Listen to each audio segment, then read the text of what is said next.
I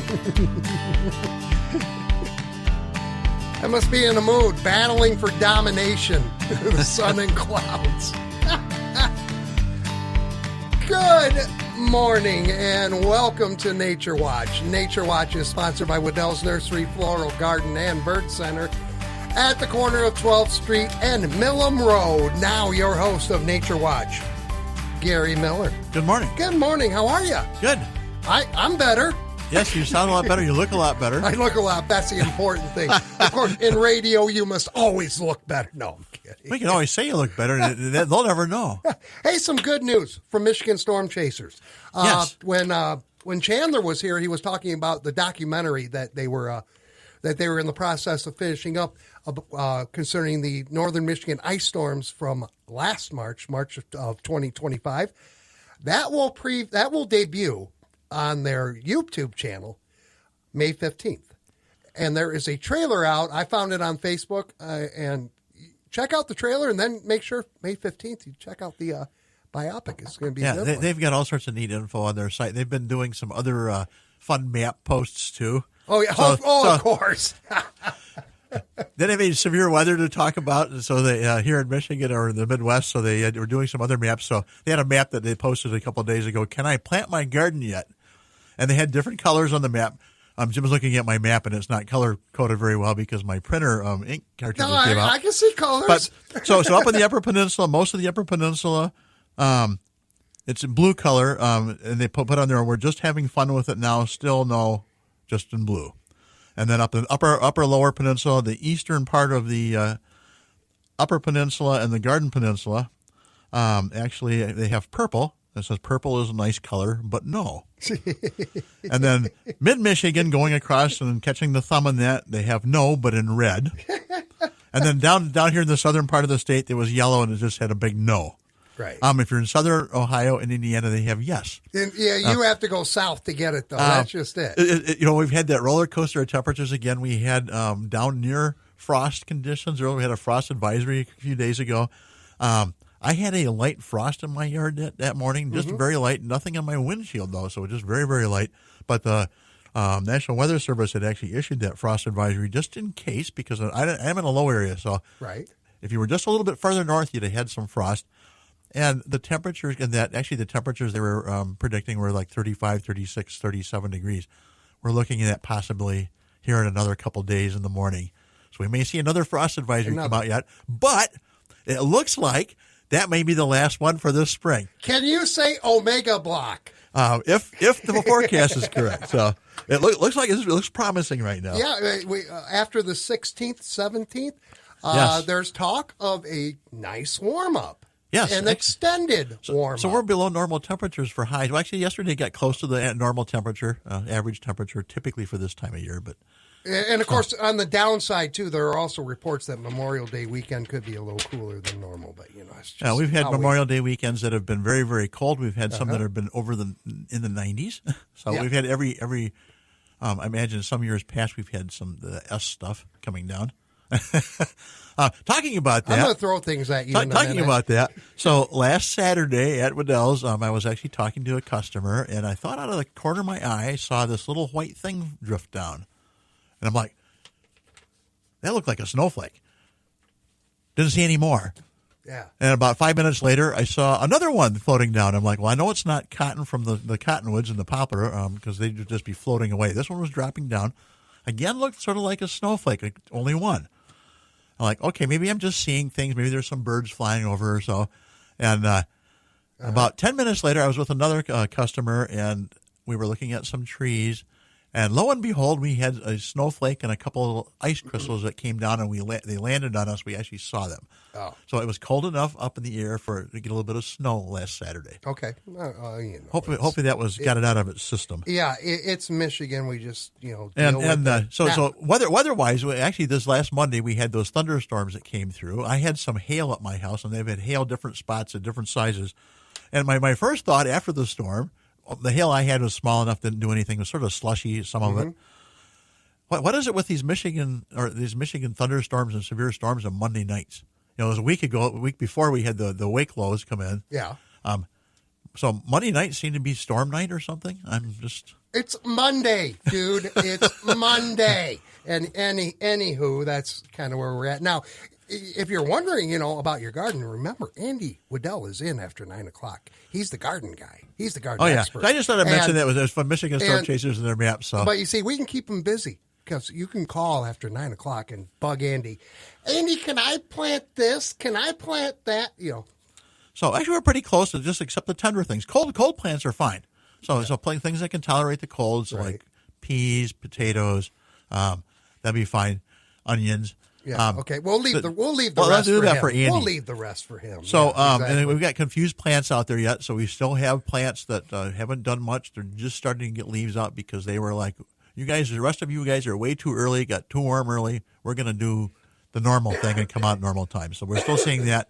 Still seeing a lot of shrubs and trees out, driving around in that and walking around that just coming out of dormancy. And some of the frost damage too. And some of them will be suffering from that. So just they're sort of, all the plants are sort of confused too. Like, what kind of weather are we supposed to be having? That's right. All right, producer Steve is here. 269-382-4280.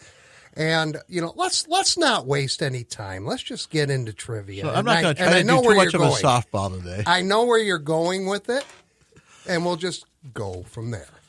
So my trivia question today, actually this last week and a half here in Michigan, 3 different species of very unusual or rare birds have been spotted in Michigan. So in the last 1.5 weeks, and 3 different species of bird. My trivia today is name one of those bird species. Uh-huh. And I will tell you, it pretty well covers the state. Uh-huh. So maybe a little hint, maybe one of them was in the Grand Rapids area, one of them was in Lansing, and one of them was in the Upper Peninsula. Well, I know different birds. I know where you're going with it, but you took that softball and you made it a baseball, so it's a little tougher perhaps than you. They had such a softball last week. They got to work for it a little bit today. Oh, come on! I just again, want to give away goodies. So again, 3 different species of very unusual or rare birds have been spotted in Michigan in the last 1.5 weeks. Name one of those bird species. First, hold on. I got to turn my mic on. First correct caller, 269-382-4280, will win a $20 gift card to Waddell's. It's how we play the game. So we've actually seen a lot of activity, and my wife saw the Orioles yesterday morning when I was at work, so it was finally in my yard. Last weekend, my son saw some bats flying around our yard at dusk, so they're out and active now, just warm enough and looking for insects. I did note when I was leaving the driveway this morning, the barn swallows were swooping all over trying to get insects that are flying around. So it's just warm enough, and they're hungry. Yeah. Oh, that's right. Yeah. My truck was invaded with flies yesterday. Good morning, Judy. How are you? Oh, wait a minute. Good morning, Judy. How are you? Jim's got to push the button first. Hi, Judy. Oh, good morning, guys. Good morning. All right, Gary, what question again? So the question was the 3 different bird species, very unusual or rare birds, have been spotted in Michigan in the last 1.5 weeks. Name one of those bird species. The caracara. Oh, very good. You got the one that was up in the Upper Peninsula. Yes. Yeah, there you go. So, what are the others? So the others were, there was a post that said albino robin up in Alger Heights in Grand Rapids. However, that was actually a house sparrow. If you look at the beak, that is not a robin beak. But there was a leucistic robin spotted in Lansing area. And leucistic, they lack most of the pigment of their feathers, or quite a bit. So this robin was mostly white. The albino was totally white. With a red, pink, or pink colored eye, but that beak was not a robin beak. And there was quite a discussion on Ellen Baca's post on Facebook about what kind of bird species it was. So it's actually interesting to see all the comments. So we thank her for our trivia question for today. But actually, it's interesting because the northern crested caracara typically don't come any farther north than about the Ohio River, and usually farther south. They usually stick more south, more the southeast, and along the Gulf Coast. Okay. But occasionally they've been sighted as far north as, obviously, upper Michigan, Minnesota. Not very often they are. They're a really unique bird of prey. They're very unique looking. And if you see, look at photos, so look up caracara or crested caracara and see the photos on those. Interesting fact with those is even though they are a bird of prey, big animals are roadkill that they are trying to feed on. They have to wait till a vulture or something comes here and rips them open, so their beaks can't cut them open very well. Oh. And they actually will chase down smaller prey, so like small rodents and that type of thing, on foot. What? So they're the falcon family, but they actually will chase them down on foot. So that was a pretty interesting fact about them. So. Oh, how about that? When we were in Texas, Padre Island, there's a lot of caracara down there. Yeah, and it's one of those birds we don't hear about much up here because they're not typically up here. But there actually were caracara sighted on the last several weeks on the Michigan Rare Bird Alert. Here, some counties here in Michigan, they've seen one or two of them. And obviously one of them wandered up because the observation was up at Whitefish Point Bird Observatory. So right out that little point out into Lake Superior. And usually when birds are spotted there, they're making a little rest, and then they're going to fly across Lake Superior and go up into Canada. So maybe this one's wandering further north than usual. We'll see. There you go. We'll see. Hey, all right, Judy, you are our big winner. $20 gift card for you to Waddell's, and I need to send you back to Steve so he can get some dirt on you, okay? Thank you very much. You guys have a good one. You too. You too. Hang on the line, Judy, and Steve will take it from there. So much great information. I thought that was an albino robin, but it wasn't. No, the beak. If you look at the beak, you look at it's a finch-like beak. So that size bird would be a house sparrow. House sparrows are actually in that finch family, and they have that finch-like beak. So not a robin beak. There you go. Well, this show has gone to the birds. There's no doubt Yes, about it. it has. Let's step down for a minute. More Nature Watch on the way. You can join in as well, 269-382-4280, or you can text us at 80373. Nature Watch back in 70 seconds on WKZO. Mother's Day is tomorrow, and it's easy to get Mom the perfect gift at Waddell's Nursery Florist and Garden Center, where there are hundreds of great gift ideas to choose from, including artfully arranged flower bouquets, hanging baskets, and combination porch pots filled with colorful annuals. How about planting a memory with Mom? Waddell's has flowering crabapple trees, rose bushes, lilacs, and hydrangea shrubs. Waddell's also has dozens of hummingbird and oriole feeders, which are all 20% off. Wind chimes also make a great gift. Waddell's has several styles in stock, including hand-tuned Corinthian bells.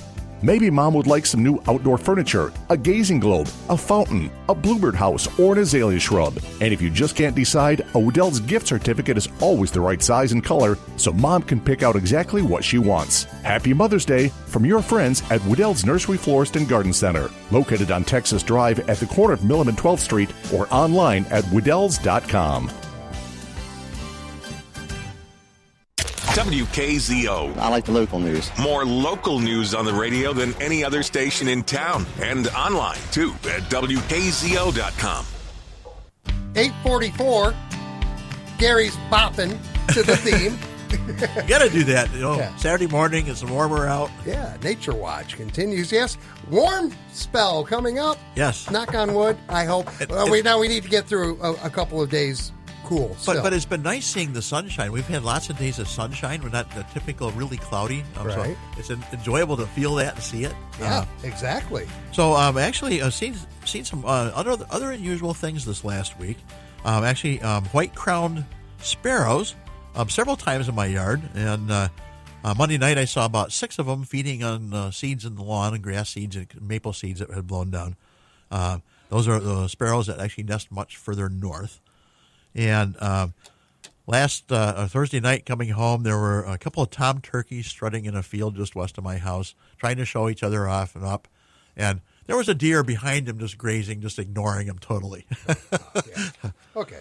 You guys are just showing off. So, other thing I've seen is actually I've seen tent caterpillars on several trees already. So this is early for tent caterpillars. They tend to have that web that you see up in a tree and a branch, and then they wander out of the web and feed on leaves and everything. Mm-hmm. A few of them isn't too bad, but you get a lot of tent caterpillar colonies on a tree. They can do quite a damage, or even on a shrub. Oh.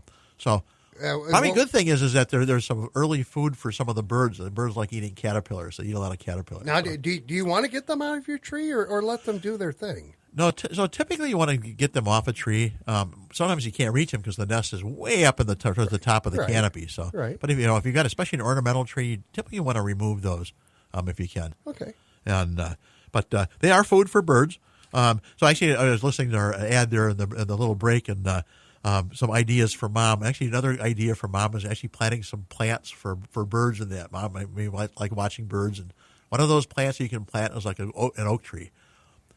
Birch tree, they both support lots of butterfly moth larvae. Oaks, the native oaks in North America support the most butterfly moth larvae, 543 species. And those larvae are important because that's the main food source for most birds when they've got those young in the nest and Mom and Dad are trying to frantically feed them because they're growing so fast. So having those caterpillars there, and if you really look at the data on the thousands of caterpillars each bird family feeds their young before they fledge from the nest, it's amazing that any of those larvae make it to an adulthood and become butterflies and moths. So good population control all the way around, so they all go hand in hand. So maybe Mom needs a plant that supplies food for the birds that way, or even something that would have fruit or something for the birds later on. Yeah, there you go. If you have any questions about nature, 269-382-4280. If you have any questions about gardening, wait till after 9 o'clock. And so we've got some neat things coming up this next week. The supermoon coming up on the 16th. Uh-huh. So next Saturday. And actually, it becomes officially new moon at 4:01 p.m. So it might be a little bright out to see it, but actually, when the moonrise, when they have that supermoon, it looks much, much larger, about 16% brighter than average full moon or new moon. And it actually appears bigger too. So even though that moon's going to be up in the sky somewhat when it gets dark, watch the next couple of nights too. Friday night, if it's clear, you might get a fairly good sized moon because it's getting looks bigger when it comes up. So it'll be might be up in the sky, but still going to look closer. And it actually is when the moon is closest to Earth. It's perigee, so that closest approach, and the new moon or full moon, when they are at that point, they're called the supermoon. Oh. So it's a neat one. We've got one more coming up in December, I believe. Okay. So if you want to be nice and warm, do this one. Yes. Yeah, there you go. Jim joins us this morning on WKZO. Good morning, Jim. Good morning. How you guys doing? Good. So how are you this morning, Jim? Good. I've got a squirrel problem, Gary. I'm not sure whether I should be concerned about it or not, but they're going up in my red sunset maple and chewing like 3 to 4 inches of the tips off, and they're landing in the grass, and you can see they're chewed. Well, both the brown and black squirrel are doing it. Is that a concern or what? Why are they doing it? So most times squirrels will do that because their teeth keep growing, and so they have to chew on something to keep those teeth worn down. And that's not unusual for them to do that on any kind of tree this time of year. They'll chew the tips of branches, and you get those little clusters of leaves falling down. It's sort of a cycle they go through. They might eat a little bit of it, but usually it's more just that chewing something to keep their teeth from growing too long. Oh. So not unusual. We see it quite often. If you have a lot of squirrels, you might have a lot of little tufts of leaves laying around, but usually not too detrimental on a tree. They're doing a little pruning. And unless you have a big flock or herd of squirrels that you've got in your yard, then they might, if they're all doing it on the same tree, you might have some effect on the tree, but typically not going to hurt the tree. That's good. I was worried about it because it's every day now. You too. Thank you. All right, thanks. Thanks, Jim. Appreciate it. 269-382-4280. If you want to join in with a question or just text us, we can do that too. So today is World Migratory Bird Day. And actually there's twice a year. So the next one is October 10th. So we have a spring migratory bird day and a fall migratory bird day. So about 40% of the world's birds are migratory. So you can celebrate that. So maybe do some bird watching. Maybe something fun to do with Mom this weekend, because tomorrow the bird sanctuary actually has Free Mom's Day. So Kellogg Bird Sanctuary, if you're looking for something to do with Mom, free. Mom gets in free. Hey. So some fun activities to do, and may have a chance to go out.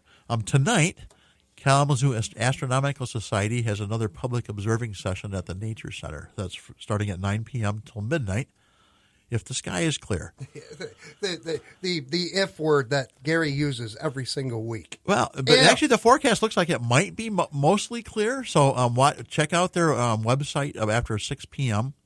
Okay. And they will post if they are canceling, because because of weather cloudiness. But we may have some clear skies enough tonight. Do you have the website handy right off the top of your head? Yeah, so their website is kasonline.org. Okay. There .org. you go. This next week on Wednesday, the Kalamazoo Bird Sanctuary, or Kalamazoo Bird Sanctuary, has their next online Birds and Coffee chat. That's at 10 a.m. to 11 a.m. That's a Zoom connection. You need to register ahead of time. And this month they are talking about peregrine falcons. So Gail Walter from the Audubon Society of Kalamazoo is going to be talking about peregrine falcons. Oh, okay. Those are always fun to attend.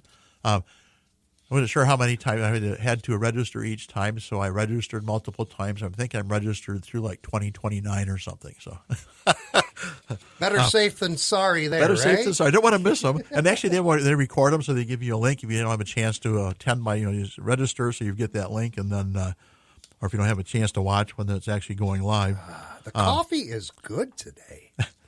Jim is like really invigorated today because he's feeling so much better. If you folks were around last week, you know I was kicking the can pretty hard around here. But yeah, thank you Z-Pack, thank you steroids. I'm back. So this next Friday, Kalamazoo area Wild Ones. That's Friday the 15th from 7 to 9 p.m. at the Dormouse Theater in Kalamazoo. They're hosting a special screening of a film, The Extraordinary Caterpillar. It's a short 60-minute documentary that reveals the vital and often overlooked role caterpillars play in our ecosystem. So something neat to see. They'll see, and in that film, see some of the neat work that they've done in various places, including the Caterpillar Lab.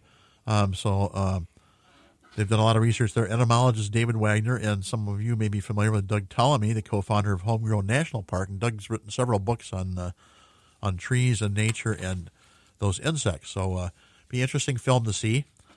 Some of those Michigan departments, the Eagle and DNR and MDART, always have lots of news releases. There's actually an interesting one. Eagle had one that they did actually about a month ago, and then they had an update this week, so I thought I'd mention that. They're doing some low-level flights in southwest Michigan, and what they're actually doing is they're imaging geology and aquifers in southwest Michigan. And so in areas you may see this helicopter hovering just with this very strange large apparatus that's suspended below the helicopter, and that apparatus may be 100 to 200 feet above the ground, and they're actually doing some survey with basically sort of a ground-penetrating radar. They're avoiding, obviously, big power lines, but very, very dense housing areas and trying not to go over buildings and that. So that apparatus is typically about 100 feet off the ground, and they've been starting doing that. We actually had a customer in about a week and a half ago that they were doing the flights near them earlier in the week, and this last week they did another press release that they're going to have an open house offering some up-close look at the aerial geological survey that they've completed so far. That is on May 19th in Marshall, and that is at the Marshall Airport. So they've been using some of those. If you want some info on that, go to Eagle, E-G-L-E, go to the Eagle news media or newsroom, and look at that. It's actually the news release came out yesterday. Mm-hmm. So open house offering up close look at aerial geologic survey. And so that is at Brooksfield Airport in Marshall. It's actually 1243 South Kalamazoo Avenue. That's on Tuesday the 19th at 10 a.m. Mm-hmm. So if you're interested in that, want to see any updates, it's actually a neat thing. They're trying to get a better grasp and feel of all the groundwater we have here and all the geology around. So something really interesting. And they actually had one not too long ago, and Jim will appreciate this. Summer is around the corner. Sign up for air quality alerts. Oh, yes, please. So they actually, Eagle has a link that you can get signed up for any air quality alerts in your area. And we seem like we always have some from humidity. We get some of the ozone warnings. Sometimes we have those small smoke particulates that are floating here from Canada and out west. So if you're affected by that air quality, good thing to sign up for. I am part of that sensitive group. I am a sensitive individual. I am affected somewhat because I'm outside all the time. So yes, most of us get affected if it gets really drastic. Right. DNR's been actually using some neat modern tools. They've been using drones to do a lot of work, and they've been actually using some drones to Eagle in the DNR. There was a 11-mile long microplastic spill from a truck that slid off the road in icy conditions this last winter, and all these little beads were actually floating in the water and on the land, and they've ended up in the water stream. So that's why it's been such a large one. Those little plastic beads are officially called nurdles, Nurdles, nurdles. Nurdles. So your education for the day, besides birds, you get to learn about nurdles. Go walk up to someone and call them a nurdle and see how far they get you. Okay. So that was actually in the end of January when that spilled on a bridge on I-196 over the Kalamazoo River. So out west of us here. And so the Eagle and DNR are using those drones to try to determine how far those nurdles have traveled and trying to do some more additional cleanup. So some neat modern tools that they're using for that. And another one, just because even though we've been wet down here, it is dry up north, though we're still not in a drought condition yet. But they have lots of fuel that's laying around because of that ice storm from last year. They had an additional ice storm this year. Mm-hmm. And so they actually had a press release from the DNR, keep the fire danger in mind, especially in northern lower peninsula. So if you're up that way because of all that, there's still a lot of debris. Yeah. They can't get into areas. So they've actually added a couple new water scooping aircraft that they have, 2 aircraft that they're adding for their fire suppression because they can't get their equipment in via the lanes because they're still blocked from trees and that. Right. So, all ties in with Michigan Storm Chasers documentary coming out on the 15th. It's going to talk all about the big ice storm from last March 2025. So looking forward to it, actually. So if you have a chance, get outside. Take mom outside. Take mom out. Maybe go out birding or sit out in the yard and enjoy just the yard and look at the plants, watch some birds, and maybe make some observations and call us in or text next week. Yeah, and enjoy the fact that we could be close to 70 degrees today. Or you can email me during the week at naturewatch@wadells.com. Yeah, there you go. And are you off to work? Yeah, you are. I am. It's Saturday before Mother's Day. Of course I'm going to work. Okay. I didn't know.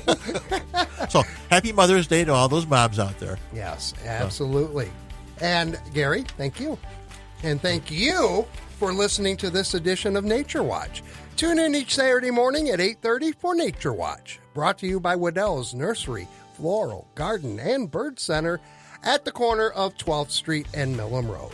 CBS and local news comes up in moments, and then Over the Garden Fence with Andy Waddell. That's all on the way on 590 and 106.9 FM WKZO.